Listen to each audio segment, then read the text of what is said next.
Bueno, chicas, si les parece, conversamos un poco de las partes y ya de algún modo no las torturo más, porque ya se hace tarde y encima que me estuvieron esperando, vamos a tratar de ganar en brevedad. La misma consideración que hicimos al principio, tienen bastante material y bastantes videos que después explican pormenorizadamente cada uno de los temas. Me gustaría hacer hincapié en lo central como para después simplificar el estudio. ¿Qué entendemos por parte procesal? Fíjense que hoy es un día de sujetos procesales, ¿no? Ya hablamos de la figura del juez, de la jueza, de la jurisdicción. Ahora nos vamos a las partes. Todo, digamos, la evolución de la teoría de la acción intentó justificar cómo alguien que por ahí no era la titular de un derecho sustancial o un derecho de fondo podía demandar, y se preguntaban los alemanes, los franceses, si era parte o no era parte, o si era parte provisoriamente, a ver si tenía acción o no. Bueno, yo eso se los voy a ahorrar. Está bien explicado en el libro de Eduardo Couture, si es que les interesa. La verdad es que modernamente esos debates en torno a la teoría de la acción no tienen ya demasiada vigencia. Modernamente se entiende que el concepto de parte procesal es algo independiente del derecho de fondo, del derecho sustancial en el que esté en juego, de tal suerte que es parte todo aquel que ejerce una pretensión en el marco de un juicio, y es todo aquel también al cual se le articula esa pretensión, de tal suerte que uno es parte solo por hacer una demanda o solo por recibirla. Aun cuando sea, digamos, haya una manifiesta falta de legitimación. Imagínense un caso de homonimia. Yo, no sé, me saltó que Jorgelina Colato vive ahí en Bolívar, le mandé la demanda, pero en realidad yo quería demandar a otra que se llamaba igual y vive en Buenos Aires. O sea, vos te vas a defender con la excepción previa de falta de legitimación manifiesta, en este caso sería pasiva, y dirías que hay una homonimia, que vos no sos, pero la verdad es que vos serías parte. ¿Por qué? Y porque sos demandada. Después seguramente se solucione todo y vos te veas exenta de cualquier condena, digámoslo así. Pero sos parte por el simple hecho de que te han articulado una pretensión. En este caso sería parte demandada, Jorgelina. Y la parte actora es actora por el solo hecho de articular una pretensión contra otra persona. Por eso es que creo que es Palacio que dice, es parte procesal quien pretende y frente a quien se pretende. Así de corta. De tal suerte que necesariamente son dos, actora y demandada. No hay, digamos, una tercera parte ahí dando vueltas. No, no la hay. Ustedes rápidamente estarán preguntándose qué ocurre con los terceros. Bueno, el tercero en derecho procesal no es lo mismo que en civil. En civil el tercero es una persona completamente ajena, digamos, a la relación jurídica. Res inter alios acta, dicen en contrato, o sea, es una cosa hecha entre otros, contra la cual ese otro es un tercero completamente ajeno, no tiene ningún tipo de interés. En derecho procesal, el tercero, el que es llamado tercero, siempre tiene algún interés más o menos directo con la litis principal, pero tiene algún tipo de interés jurídico en cómo se va a resolver. O sea, el tercero procesal no es un tercero completamente ajeno, como puede ser alguien que pasa ahí caminando por la calle. No, no, no. El tercero procesal tiene algún grado de interés en ese conflicto. Pero ¿qué pasa? Es tercero viéndolo, digamos, de adentro del proceso antes de que se meta. Porque una vez que el tercero ingresa al proceso, se convierte en parte. Ustedes dirán, ¿cómo puede ser esto? ¿Es tercero o no es tercero? Bueno, fíjense esta analogía. Cuando ustedes van arriba del micro, el que está, digamos, parado en la vereda es un transeúnte. Ahora, cuando se sube al micro, es un pasajero. Nadie diría de alguien que está sentado al lado nuestro en el micro que es un transeúnte. Porque evidentemente, si viaja al lado mío, es un pasajero. Con el tercero procesal pasa lo mismo. Es tercero mientras está, digamos, fuera del proceso. Una vez que es citado debidamente y se incorpora, o sea, se presenta, comparece, ese tercero se va a alinear ya sea a la actora o a la demandada. Después, chicas, mírenlo, el video de tercero, porque ahí explicamos bien la clasificación, porque van a ver que hay terceros que se presentan voluntariamente, hay terceros que son convocados por las partes, a eso le llaman tercero coactivo. En fin, les dejo que ustedes después miren el video y las clasificaciones. Pero digámoslo así, las partes son actora y demandada. Es una noción independiente del derecho sustancial que está en juego.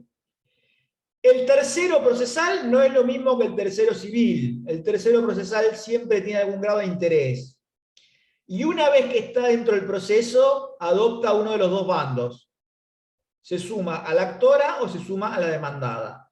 El tercero, digamos, autónomo no existe en nuestro derecho. No hay un tercero enfrentado a la actora o demandada. No hay un tercer bando. Por lo menos en nuestro derecho no existe. En otros órdenes sí. En Estados Unidos hay una figura parecida a esta, que es como son tres partes, digamos, o más, todas entre sí. Acá en Argentina eso se podría dar también, pero no se resuelve mediante la figura de los terceros, sino sobre la acumulación de pretensiones o acumulación de expedientes. Palacio le llama acumulación de pretensiones por una noción técnica más apropiada. Pero digamos que en la jerga le llamarían acumulación de expedientes. ¿Qué quiero decir con esto? No habría un juicio entre nosotros cuatro que estamos acá, digamos, todos enfrentados. Pero sí podría haber un juicio donde yo le reclamo una cosa a Jorgelina y Graciela se la reclama también y también me hace otro juicio a mí por las dudas. Entonces, todo ese entramado se acumularía en un solo proceso, pero estaríamos hablando de acumulación de expedientes o acumulación de pretensiones, como le llama Palacio.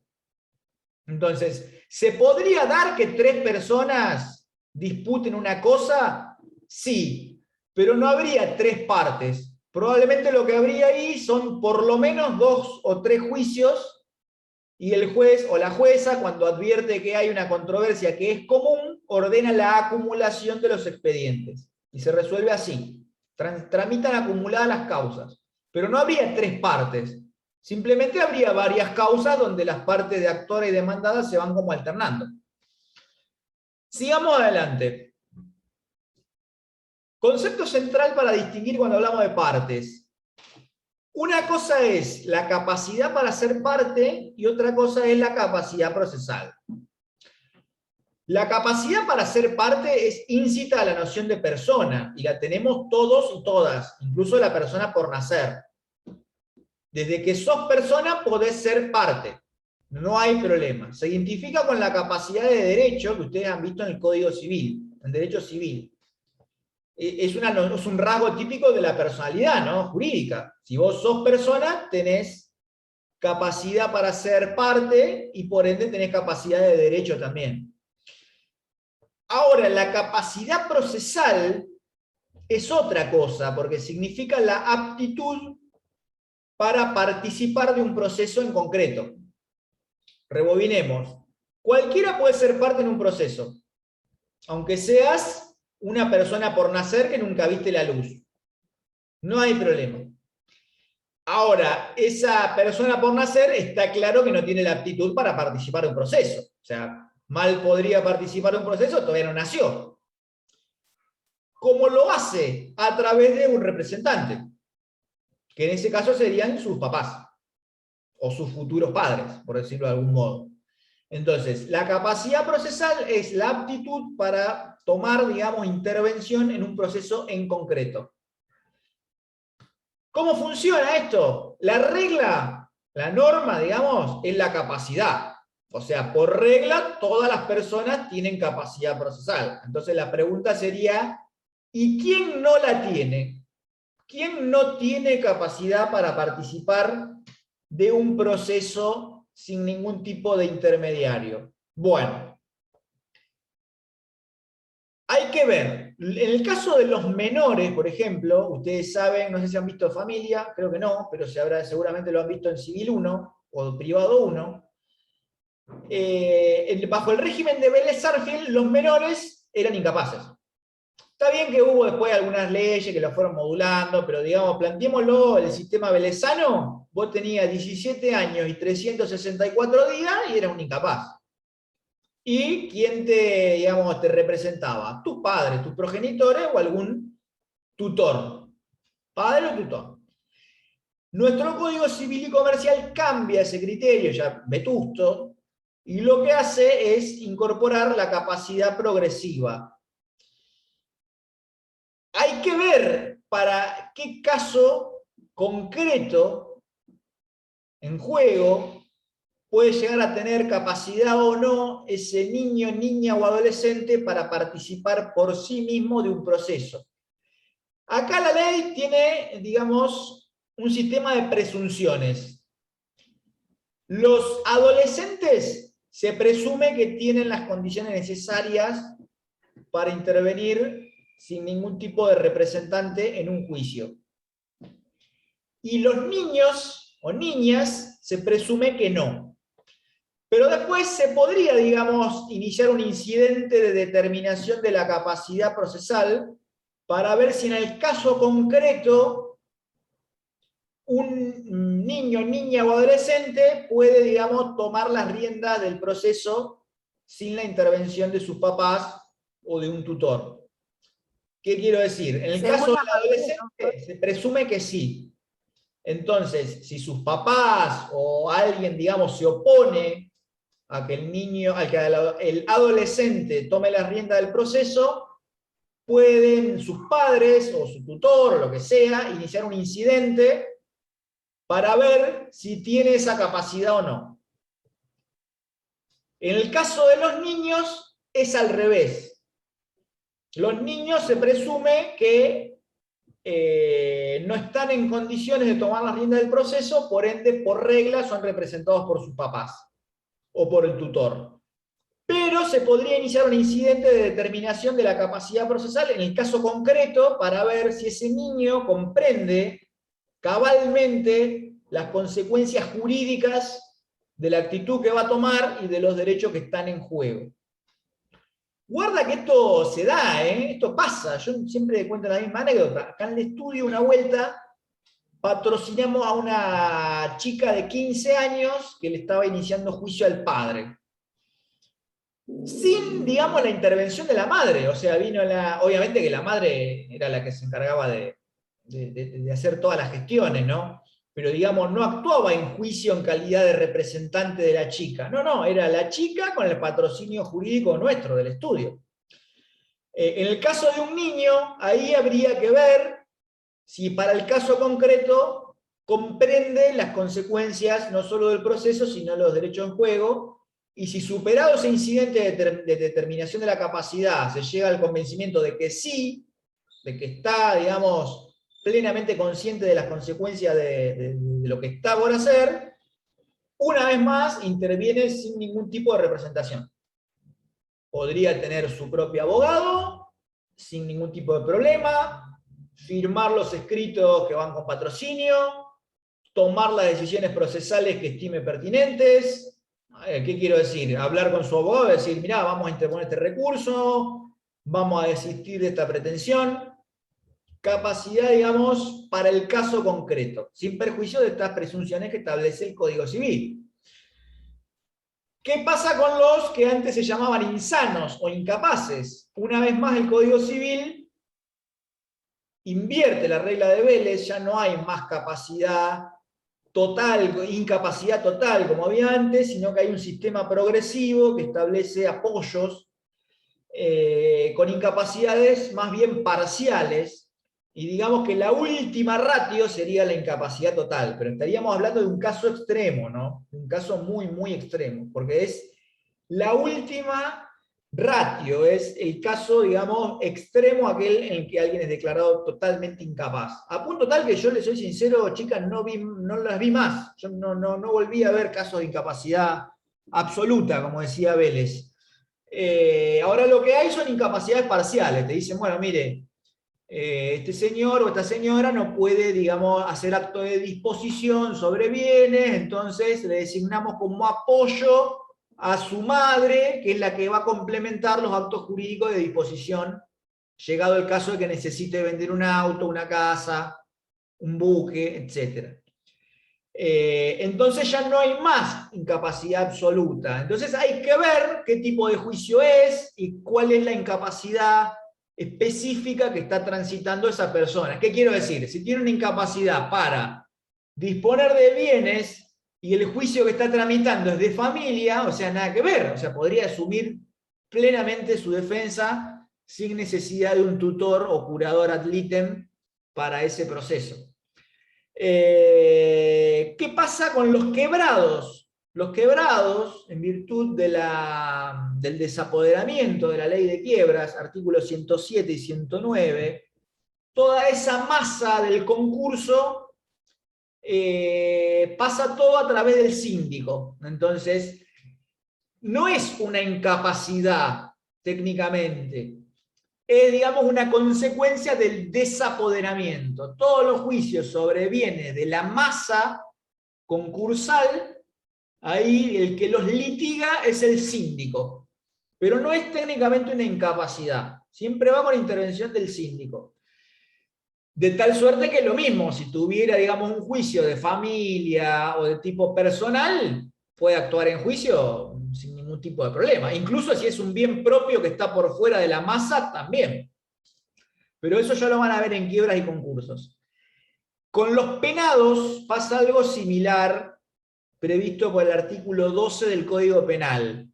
Se le nombra un tutor. Pero lo mismo, si está involucrado en una causa que tiene que ver con cuestiones extrapatrimoniales, de familia, o que lo afectan de manera personal, puede intervenir sin ningún tipo de problema. De última, no sé, tendrán que sacarlo, digamos, del penal para llevarlo a alguna audiencia, o hacer viable, digamos, fácticamente esa cuestión de índole procesal, pero no tiene una disminución de su capacidad. Lo que sí tiene es para cosas patrimoniales la designación de un tutor, artículo 12 del Código Penal. Bien, obviamente las personas jurídicas actúan a través de sus representantes, ¿no? Eso va de suyo porque al ser personas de carácter ideal no se pueden presentar personalmente en juicio. Lo hacen a través, ya sea de los socios gerentes en SRL o en las sociedades anónimas a través del presidente, lo mismo que en las asociaciones civiles y fundaciones. ¿Qué más? Bueno, del Ministerio Público ya hablamos, es una de las famosas partes públicas. Del Ministerio Público como fiscal de la ley, también lo hablamos, ley 24240. Después, algo que nos quedó en el tintero del tema anterior, mucho código civil y comercial, chicas, van a ver, me van a escuchar insistir también en esto varias veces durante nuestro curso, porque todo el régimen de los menores lo van a encontrar en el Código Civil, lo mismo que el de los incapaces. Fíjense que los menores, esto está en el 677, que habla de quienes los representan. Las personas declaradas incapaces están en el artículo 32. La división entre niño y adolescente está en el 680. Estamos hablando de 13 años en adelante, de 13 a 18 es adolescente y de 0 a 13 es niño o niña. Insisto, hay que ver si tienen el grado de madurez suficiente para intervenir por sí en un proceso. En el caso de los adolescentes se lo presume, estos artículos 677 del Código Civil. Bien, hasta acá estamos, chicas, más o menos se entendió. La regla es la capacidad procesal. Y las excepciones las vamos a encontrar en la legislación, digamos, común. Código Civil y Comercial, Ley de Quiebras y Concursos para los concursados y quebrados, artículo 12 del Código Penal para los penados, y después, bueno, la Ley de Sociedades Comerciales va a establecer quién representa, ya sea las SRL, asociaciones civiles, sociedades comerciales, fundaciones, etc. Un tema más para cerrar, y ya con esto nos despedimos, que también es un tema central y que por ahí a veces no se entiende bien, por lo menos de la lectura superficial del libro o del código, que es el régimen de cargas deberes y obligaciones de las partes, no es que, digamos, sea algo complejo, demasiado confuso, pero, digamos, acá lo que tiene que haber es un deslinde de tipo conceptual. Carga, porque ustedes van a ver que el programa creo que habla de facultades, cargas, deberes y obligaciones, o algo así. En realidad, las facultades y las cargas son como dos caras de una misma moneda. Porque las facultades son todos derechos procesales que vos tenés para hacer valer y que, como su nombre lo indica, son de uso facultativo. O sea, vos las usás porque querés, digamos, y tenés derecho a hacerlo. Ahora bien, funcionan a veces también como cargas procesales, como cosas que vos hacés porque te conviene hacer. O sea, por ejemplo, vamos a poner ejemplos puntuales. Articular un recurso es facultativo para una parte. Es una facultad procesal. Vos podés hacerlo o no. Ahora, también es una carga, porque te convendría hacerlo.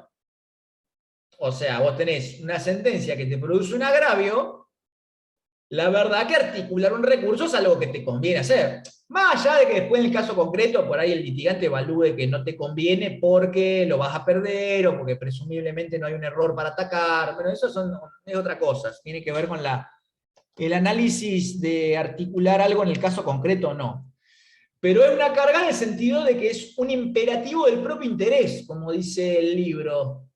Es algo que vos hacés porque te conviene hacer. Contestar un traslado, por ejemplo, es facultativo de la parte. Yo puedo contestarlo o no. En ese sentido es una facultad. Pero también es una carga procesal, porque si yo no contesto el traslado, probablemente el juez va a resolver sin escuchar mi voz. Pero digamos, no es obligatorio hacerlo.